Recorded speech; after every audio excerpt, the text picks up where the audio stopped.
dabadeetana markii aan degay baaskiilkii lay dhigay ayaan arkay ninka askariga baaskiilkaygii kala tuuray runtii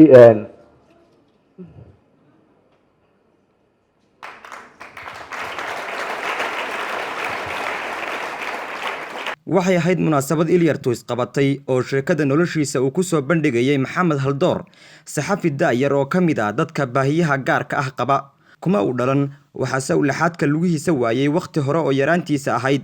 taasi kama ay dhigin caqabad ka hor istaagta inuu sii wato noloshiisa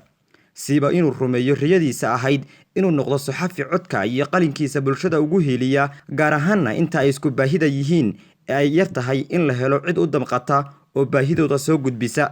maxamed isagoo taasi ka duulaya waxa uu sabab u ahaa in dhismayaal badan oo ku yaala gudaha magaalada Hargeysa loo sameeyo meelo ay ka gali karaan dadka aan laxaadkoodu dhammayn gaar ahaanna kuwa waayay nimcada lugaha waana kan maxamed oo ka hadlaya sheeko ku saabsan arrintaasi oo ka warankeedu u gaarsiiyay inuu dareenkiisa xakameyn waayo oo ilmada ka soo hortay buuda eeshiisa ay qoyso dhabankiisa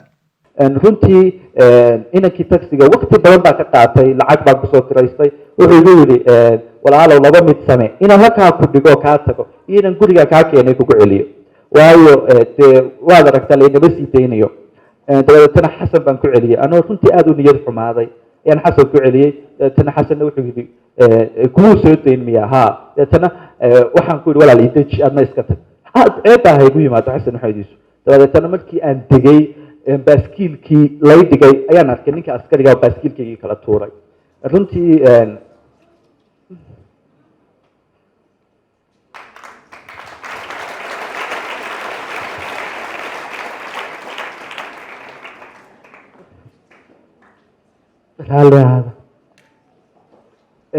xasan baa soo baxay markaan arkay xasan runtii aad baan u ooyey markaan xasan arkay dabadeetana markuu ii yimid xasan ayaa waxa dhacday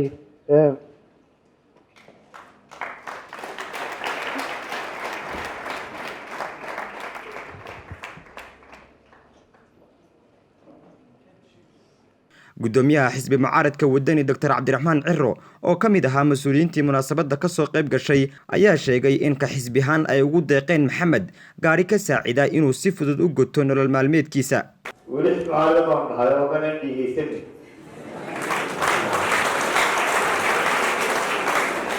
لكن مدام حكومته تريد يقول لك محمد أنا ما قالي إن المنطقة هذا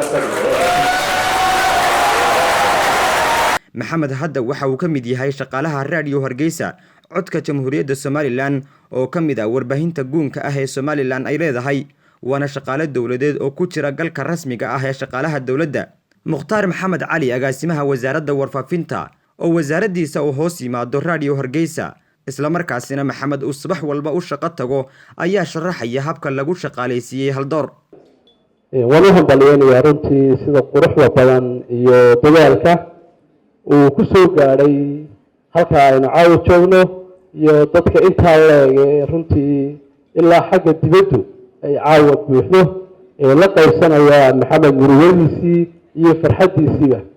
in la soo qabtay oo reer ahaan lagu keenay oo la yidhi galo lagu qasbayo iyo qof isagoo han leh oo wax doonaya xaqiiqatan masna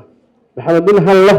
oo iga go'an tahay buu ahaa markii aanu dhageysanay sheekada maxamed haldoor waxay noo ahayd daqiiqadaha qaar midna gelinaysay rajo nagu abuuraysay dhiirigelin iyo inaan loo jabin qadar qoran himiladaadana aan looga habsaamin mararka qaar waxay noo ahayd mid indhahayaga ilmo ka horeysay oo urkutaalo iyo urugo bogayaga ku beertay oo aad noo shaqeeyeen xididada quusta iyo qalbi jabku maxamed sagase waxay u ahayd sheeko uu kaga meedhay 10 sano wixii soo maray iyo inuu dhiisha u cuga waayaha dambe ee noloshiisa u laaban maxamed muu noqon abaalaawi ilaaway dadka gacanta ka siiyay inuu yimaado halka maanta uu joogo waxa uu madasha ku abaalmariyay qaar badan oo ka mid ah dadkii soo gacan qabtay